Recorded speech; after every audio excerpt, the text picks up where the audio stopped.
저희가 족보를 딱 성경에서 맞이할 때 부담이 있는 건 맞죠.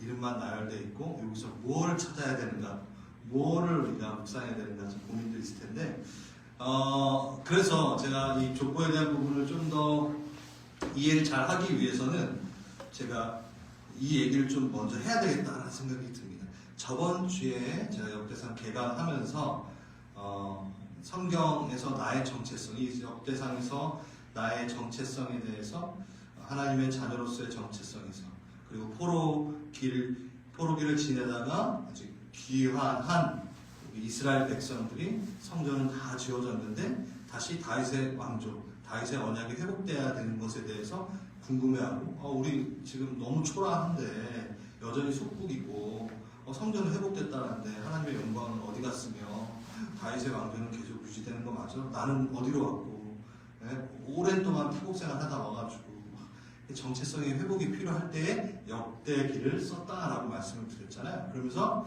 이 책은 우리가 읽을 때, 우리가 공부할 때 우리의 정체성이 또 확립되어지는 그런 성경 공부가 될 것이고 강의가 될 것이다 라고 말씀을 드렸어요. 그러면서 이 역대기를 개관하면서 역사서를 대하는 우리의 태도에 있어서 한번 점검을 해봐야겠다는 생각이 들었어요. 한국사도 아니고 이스라엘 역사, 너무 멀리 느껴질 수 있잖아요. 근데 좀 더 실존적인 의미를 더한다면 분명 이 책은요, 성경 전체는, 역대기, 역사서뿐만 아니라 성경 전체는 나의 정체성의 이슈와 연관이 되어 있습니다. 이게 무슨 얘기냐? 내 인생을 작은 역사서라고 볼 때 우리는 각자의 스토리를 갖고 있어요. 그렇죠? 여기 계신 분들, 온라인에 계신 우리 성도님들. 그런데 나 자신 스스로도 그 나의 역사, 나의 역할, 나의 정체성을 잘 이해하지 못할 때가 있습니다. 왜 그러냐? 왜 그렇게 우리가 살면서 나의 정체성에 대해서 잘 이해를 하지 못하냐? 왜냐? 나는 큰 이야기에서의 한 시대를 살고 한 역할을 맡은 건데, 내 안에서만 나의 역할, 정체성을 찾으려 하니까 이해가 안 되는 거예요. 이게 무슨 얘기냐?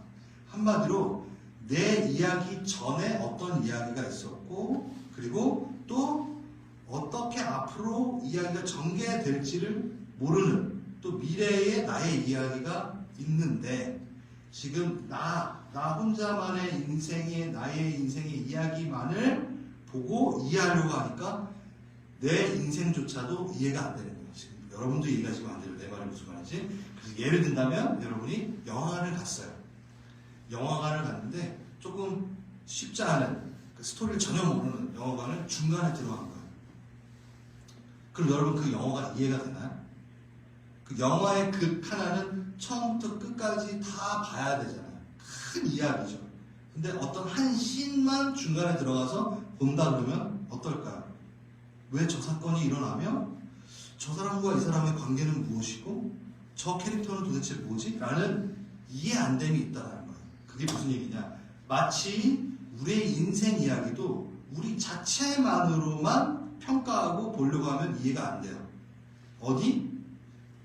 나의 잃어버린 이야기를 찾아내기 위해서는 성경 안에서 나오는 어디?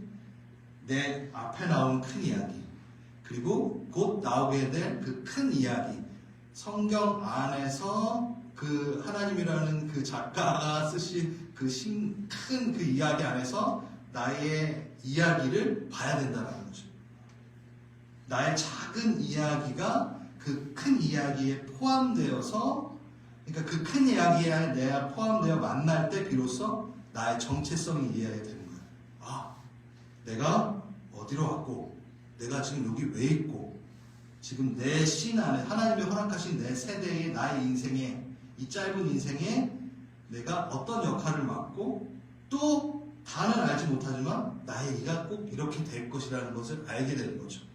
그러니까 뭐라 그러죠 그거? 시나리오 전체를 알고 있으면 거기 중간에 지나가는 행인이라도 내가 어느 씬에서 어느 역할을 하고 있고 나의 정체성을 알 수 있다는 거죠. 그렇기 때문에 성경에 나오는 역사서, 아니 성경 전체는 나의 정체성을 이해하는데 아주 필수적인 하나님의 책인 거죠.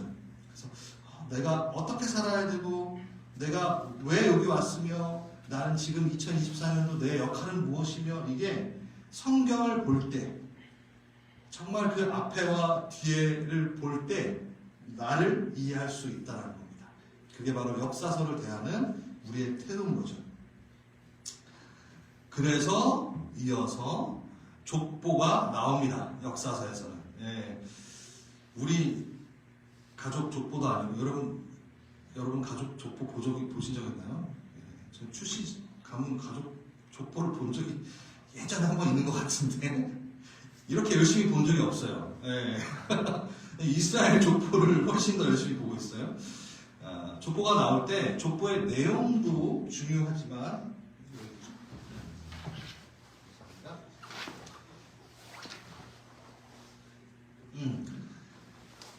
내용의 족보의 내용도 중요하지만 족보가 성경에서 언급될 때의 그 배열, 그 타이밍이 훨씬 중요해요. 예. 족보가 언제 나오느냐 이거를 좀 얘기를 해야지 성경에서 족보가 나오는 그 의미를 우리가 알 수가 있어요. 언제 나오죠? 족보가 우리 성경에 나오는 족보, 구약에 나오는 족보가 저게 다예요. 예? 창세기 4장에서 5장에 아담의 족보가 나와요. 지금 보시듯이. 그래서 가인과 셋의 족보가 쭉 나오죠. 아벨은 금방 죽잖아요. 예. 그리고 가인, 그 다음에 가인은 떠나가고 이제 셋이 나오고 그래서 가인과 셋의 족보가 나와요. 이게 뭐냐? 선악과를 범하고 하나님께서 선악을 알게 하는 나무의 열매를 먹지 말라고 했는데 아담이 그걸 먹어요. 그러면서 아담과 하와가 에덴에서 쫓겨난 바로 뒤에 이 아담의 족보, 가인과 셋의 족보가 나오는 거예요. 그 타이밍을 보세요. 창세기 10장은 어떤가요? 노아의 족보가 나와요. 10장에 그때 셈, 함, 야벳의 족보가 나옵니다.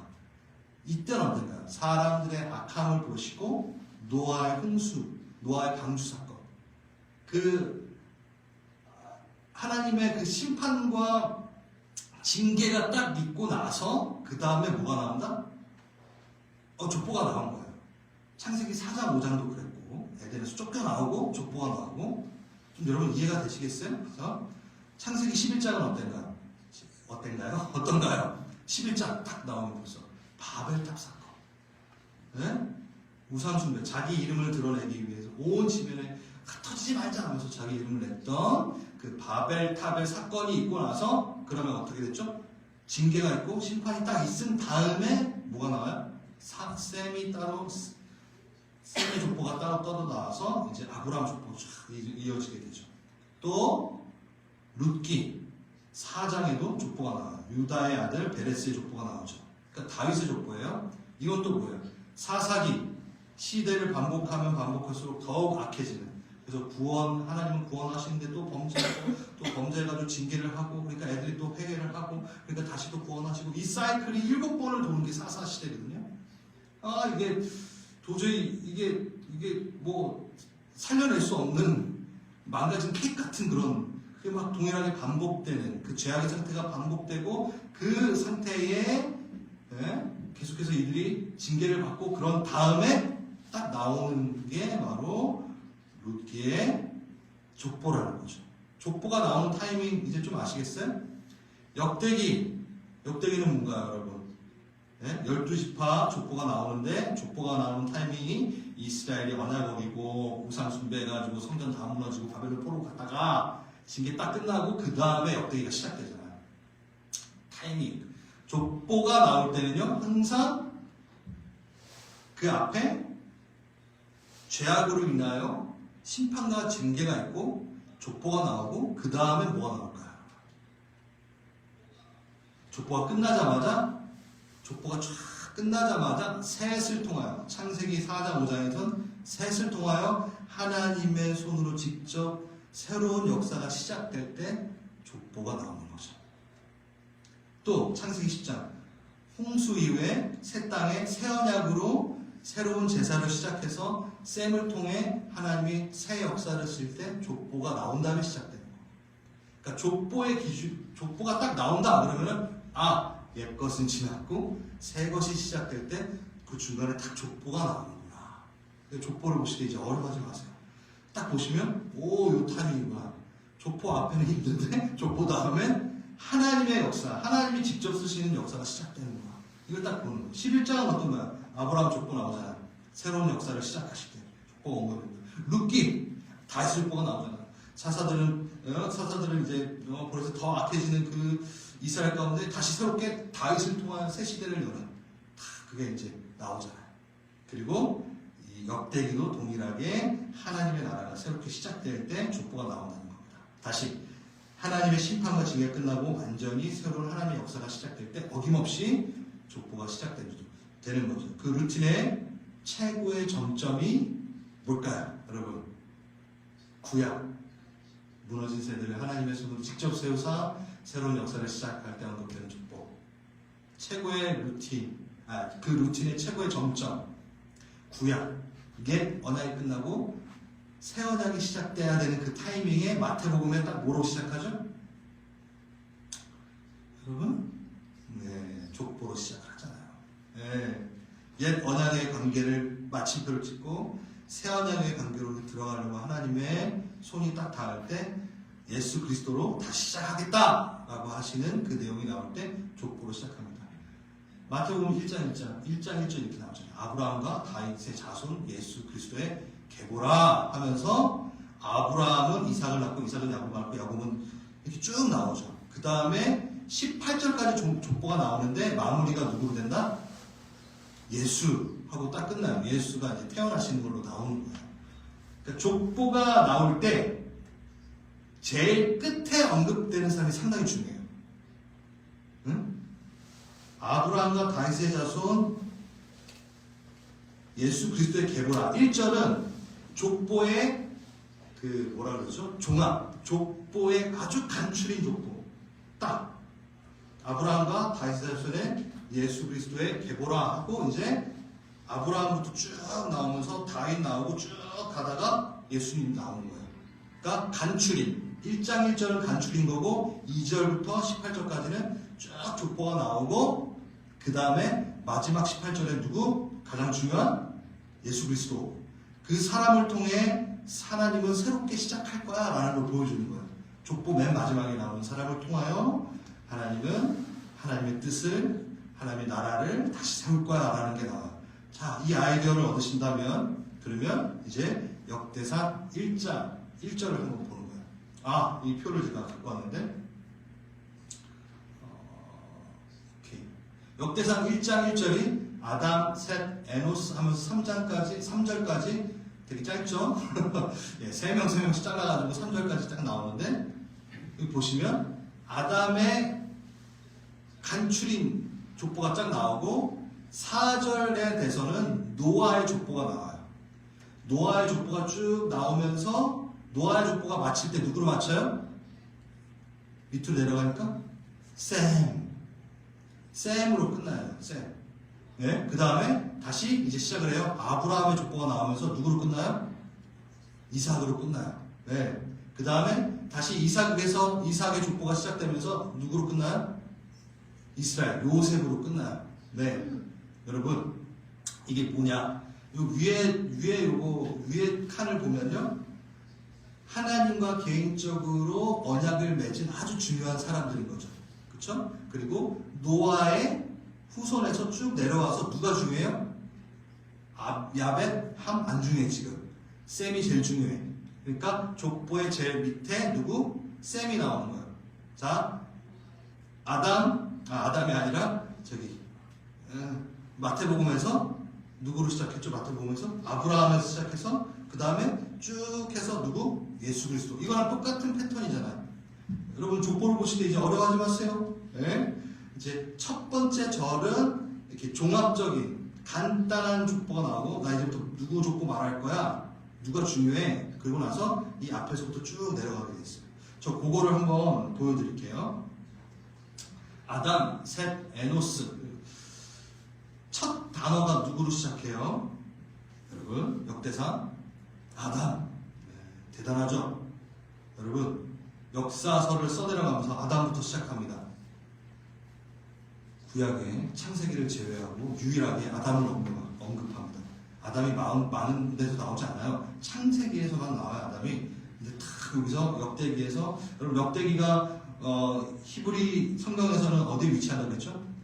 구약의 제일 마지막에 위치합니다. 그러니까 이 이스라엘 족속의 모든 역사를 총 정리하는 것처럼 역대기가 나오잖아요. 거기에 누가부터 시작한다? 누구부터 시작한다? 아담부터 시작하는 거예요. 아담부터. 그래서 첫 아담이 나오면서 셋, 에노스, 게난 이렇게 쭉 나가죠. 왜 이렇게 시작할까요? 이게 중요해요. 왜 아담부터 시작할까요? 여러분 뭐 대충 알 것 같은데, 하나님의 창조로부터 우리 민족이 다시 시작되는 걸 보여주는 거예요. 그러니까 정체성의 회복. 우린 어디로 왔어? 하나님으로부터 왔어. 이 얘기를 지금 역대기는 하고 있는 거예요. 하나님과의 첫 언약 대상인 아담으로부터 이 역대기가 족보로 시작이 되는 거예요. 그냥 족보구나 라는 게 아니에요. 역대기 저자는요, 자신의 시대를 하나님의 광대하고 원대한 첫 창조의 개혁에서부터 자신의 정체성을 시작하는 겁니다. 하나님의 계획과 의도를 향해 내가 정렬되어야 된다라는 걸 얘기하고, 아까 얘기했잖아요. 그 큰 이야기 안에 내 파트가 있는데 나는 나 혼자 뚝 떨어져서 나 혼자 연극하는 게 아니라, 나 혼자 나의 임무를 하는 게 아니라, 그 예수님의 그 하나님의 그 큰 이야기 안에 아담에서부터 내 파트는 요건데, 나는 여기에 벌써 그 안에 들어와 있는 주인공이고, 그 안에 들어와 있는 크루, 멤버야 라고 얘기하는 거야. 너 신났는데 지금 감동이 없지 여기. 자, 그래서 정통성을 부여하는 거야 스스로. 보통 여러분 정통성을 보통 얘기할 때 언제 얘기하나요? 그룹이 자신이 되게 연약할 때, 초라할 때, 우리 가문은 이랬어 이렇게 나오는 그런 거잖아요. 그거예요 지금. 포로기 하고 이제 돌아왔는데 너무 초라해. 그러니까 이제 하나님 때부터 우리 시작됐어. 아담의 때부터 시작했는데, 창조의 광활한 그 원대한 하나님의 계획이 시작됐던 때부터 우리는 있었어. 우리는 계획돼 있었어. 라를 얘기하는 거예요. 그래서 여러분 그 장군의 아들, 항상 김두한이 뭐라 그래요? 자기 김자진 장군의 아들이라고 해요. 장군의 아들이라고 해요. 나 김두한이야. 이게 맨 처음부터 김두한이라고 안 해요. 김자진 장군의 아들 그렇게 하면서 그 네임이 점점 힘을 받게 된 거죠. 내가 지금 무슨 얘기를 하는 건지 아시겠어요? 자, 멋들었던 김자진 장군, 우리 민족이 정말 위대한 장군으로 생각했던 그 김자진 장군의 누구? 아들 하면서 이제 김두한이, 그러면서 김두한이 정체성이 회복되면서 뭐라고 하냐, 이제 나 김두한이야 이렇게 되는 거예요. 우리도 그거죠. 우리 하나님의 아들, 나 하나님의 아들. 근데 이제 그게 정체성이 회복되니까 난 하나님의 아들 주승호야 이렇게 나오는 거예요. 그 정체성이 회복이라는 거죠. 그러니까 한마디로 말해서 그 광대한 하나님의 그 길 안에 내가 들어가 있다. 그걸로 자긍심을 느끼고 그것을 이제 부각시키는 거죠. 초라한 현실에서. 이게 바로 역대기를 쓴 저자가 아마 에스라일 수도 있고, 제가 어제 저 개간 때 얘기했죠. 그거를 얘기하는 거예요. 그러니까 역대기의 이 족보의 배열은 그냥 생긴 게 아니라는 거예요. 아담이라는 그 이름부터 시작해서 족보가 쭉 나온다라는 건요, 선택과 연결을 통하여 자신의 정체성을 찾고 싶었던 거예요. 취사 선택해서 연결을 해요. 다 안 다뤄요. 사울 짧게 다루고 넘어가 버리잖아요. 그러니까 별로 얘기하고 싶지 않은 애는 그냥 넘어가는 거고, 중요한 애를 얘기하는 거예요. 이거를 다루자, 이걸 우리가 넣자, 이거를 얘기할 때 우리의 정체성이 다시 이제 부각이 될 거야. 선택과 배열에 따라서 말하는 내용의 차이가 달라지는 거죠. 자긍심이 부각될 수 있는 거예요. 이걸 어떻게 설명할까 하다가 제가 좀 이런 식으로 설명했어요. 여러분 사진 찍을 때 배열이 되게 중요해요. 내가 어디서 해야 되는지. 우리가 찾잖아요. 얼굴 큰 사람. 얼굴 큰 사람 옆에 있으면 제가 얼굴이 작아 보이잖아요. 그러니까 그거랑 똑같은 거예요. 그 자리를 찾는 거예요. 이게 역대기가 얼굴 큰 사람, 이게 만약에 이제 사울이 얼굴 크네. 그러니까 얘는 이제 초라해져야 되고 나는 부각돼야 돼. 그러니까 빨리 지나가 버리고 여기 서 있는 거예요. 이렇게 요거는 여기 옆에, 요거는 여기 옆에 하면서 빨리 지나갈 건 지나가고 다뤄야 될 건 다루고 하면서 그걸 부각시키고, 얘가 참 안 좋았던 것 같아요. 계속해서 다시 1장 1절을 좀 봅니다. 다시 아담, 셋, 에노스. 아담은 우리가 잘 알잖아요. 셋, 에노스 독특한 특징이 있습니다. 이 세 명이 딱 나올 때 아담의 아들 가인과 아벨이 있었죠, 그렇죠? 아까 잠깐 얘기했지만 아벨은 죽고 가인이 형이 아벨을 쳐 죽이고 그 다음에 가인은 도망가고 떠나가고 누가 남아요? 셋이 남죠? 셋은 누구죠? 그러면 아벨 대신 장자의 직분을 가지게 된 아주 중요한, 그래서 언약 안에 들어오라, 언약을 맺는 자로 들어와요. 그 다음에 셋의 아들이 에노스도 하나님과 언약을 맺는 자로 쭉 이게 그 계열이 가는 거죠. 그러니까 이 세 사람의 아담, 셋, 에노스의 공통점은 이겁니다. 제가 안 했어요. 창세기 4장 26절 제가 읽어드릴게요. 셋도 아들을 낳고 그의 이름을 에노스라 하였으며, 여기가 중요합니다. 이게 처음 나오는 겁니다. 그때에 사람들이 비로소 여호와의 이름을 불렀더라. 그러니까 여호와의 이름을 불렀다라면 예배하는 자더라. 언약 백성의 정체성은 예배하는 자, 여호와의 이름을 부르는 자, 하나님과 컨택되어져 있는 자, 그걸 얘기하는 거예요. 그 역대기는 창세기의 족보를 많이 사용하는데 지금 셋과 에노스 딱 나오면서 창세기에서 이들을 얘기하고 있는 딱 하나, 여호와의 이름을 불렀더라. 예배하는 자, 하나님과 언약을 맺는 자, 이거예요. 여호와의 이름을 잘 부르는 자. 여러분, 아벨이 뭐 하다 죽었어요? 뭐 때문에 죽었어요? 제가 이거 찬양팀 강의할 때 자주 하는 건데, 아벨은 뭘 하다가 죽은 거죠? 뭘 너무 잘했어. 예배를 너무 잘했어. 그래서 죽었어. 어떻게 생각하세요, 여러분? 세상의 최초의 살인 피의자. 그전에는 살인의 피해자가 없었어요. 근데 죽은 요인이 죄를 져서도 아니고, 돌풀에 넘어져가지고 머리가 깨져서도 아니고, 예배를 너무 잘 드려서 죽었던 사람이 바로 아벨이에요. 하늘의 평가는 달라요. 세상에서는 예배 잘 드려서 제일 먼저 죽은 사람, 아니, 하늘에서는 예배 잘 드려서, 예배를 너무 잘 드려서 제일 먼저 올라온 사람. 하나님과의 영원함을 제일 빨리 누리고 주님 곁에 제일 먼저 앉은 자. 완전히 시각이 틀리죠. 그렇다면 여러분, 우리의 예배가 성공적이었다라는 건 뭘 얘기할까요? 무슨 의미일까? 우리의 예배가 정말 성공적이었어. 그럼 여기 이 땅에서 오래 살고 아니라니까요? 세상에게 죽을 수 있다, 죽임을 당할 수 있다는 게 예배를 잘 드리는 사람의 특징이라는 거예요. 지금 싫으세요, 여러분? 수요예배 지금 나오신, 그리고 수요예배 온라인 참석하신 여러분, 빨리 죽을 수 있습니다. 제가 저주를 하는 게 아니라 하나님의 관점하고 세상의 관점은 틀려요. 예배를 잘 드렸기 때문에 우리 가족이 평안할, 모든 일이 술술 잘 풀 거야. 그건 세상이 말하고 세상이 보는 거죠. 그렇다고 여러분들이 예배를 잘 드렸기 때문에 누구보다 더 복상 망할 거다라는 얘기는 아니지만, 지금 이 성경이 말하고 있는 거는 관점의 차이라는 거죠.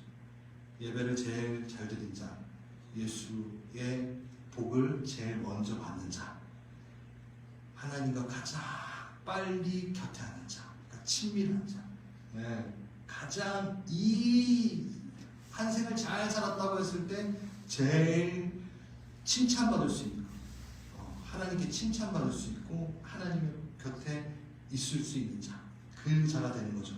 자, 그 다음에 4절을 보겠습니다.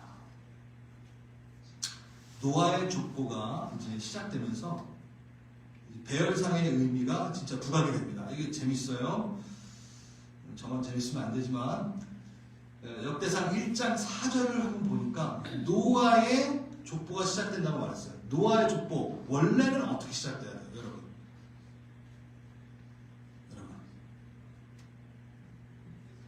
성경을 좀 아시는 분들이 있다면,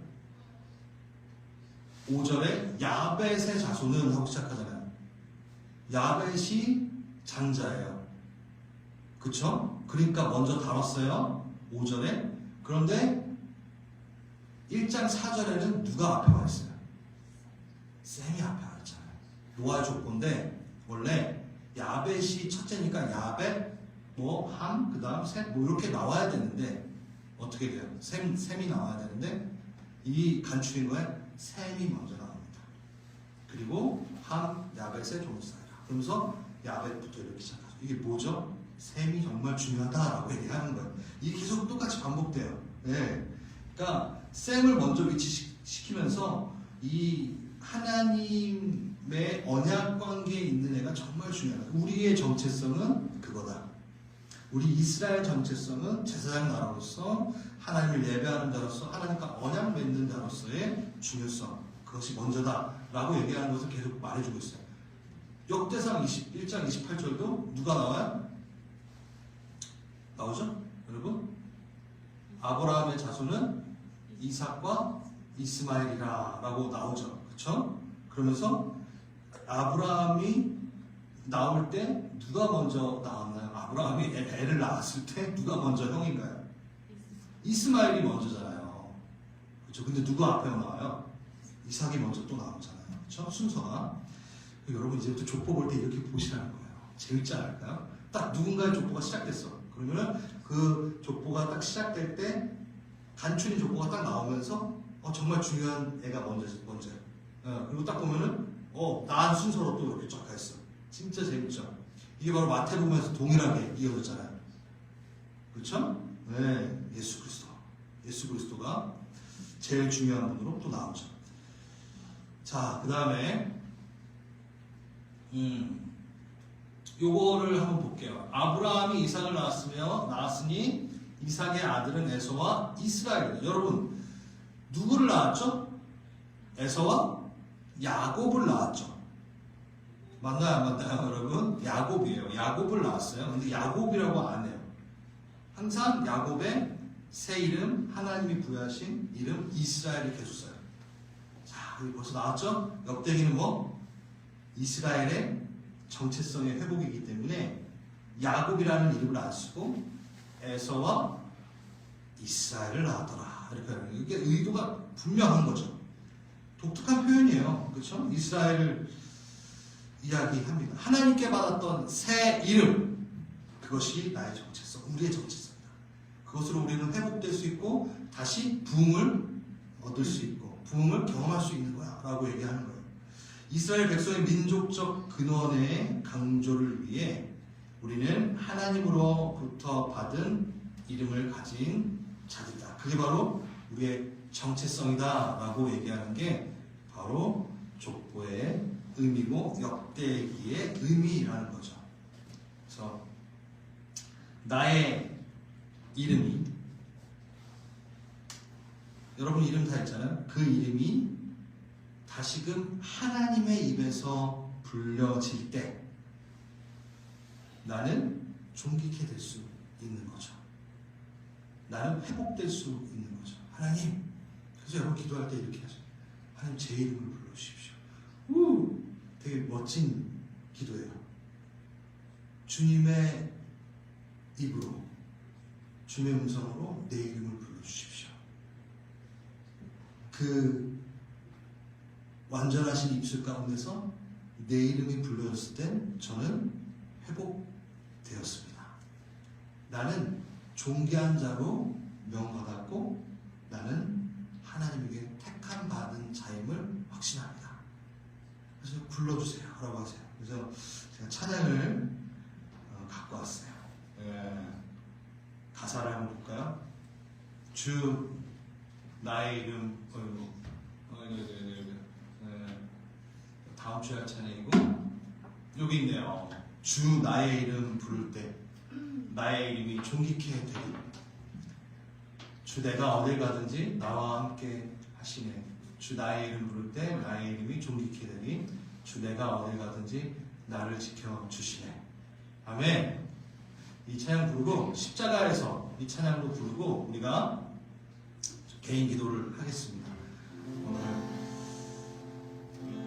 우리의 이름 또한 십자가에서 그 이름을 바꾸셨다라는 가사가 있는데 참 이 가사가 참 감사한 가사고 내가 새롭게 영적 회복을 이루고 나의 정체성을 찾아갈 수 있는 또 가사라고 생각을 합니다. 고아에서 아들로, 거덜에서 용나무로 하나님의 평가를 받는 자, 하나님과 연결된 자. 사단은요 계속 여러분들에게 아마 여러분의 정체성을 노략질할 거예요. 그렇게 주변에서 얘기를 안 했는데 혼자서 잘못 또 나를 채찍질하며 나를 또 하나님의 정체성, 하나님의 눈으로 하나님의 마음으로 보지 못한 채 또 낭망할 수 있고 우리가 영적 전쟁이라는 걸 이번 주일날 배웠잖아요. 계속 사단은 여러분을 기만합니다. 하나님께 버려진 자야. 하나님이 너를 신경 쓰지도 않아. 넌 낭망의 어울려. 계속 그렇게. 그 이름이 아니야. 내 이름은 낭망이 아니야. 내 이름은 소망이야. 하나님 내 이름을 그렇게 불러주십시오. 소망아, 희망아, 생명아. 주님 내 이름을 불러주십시오. 우리가 그렇게 내가 이 역대기를 통하여 또 우리가 말씀을 통하여 또 회복되길 원한다는 마음으로 이 찬양 부르고 개인 기도하는 시간 좀 가지며 나아가겠습니다.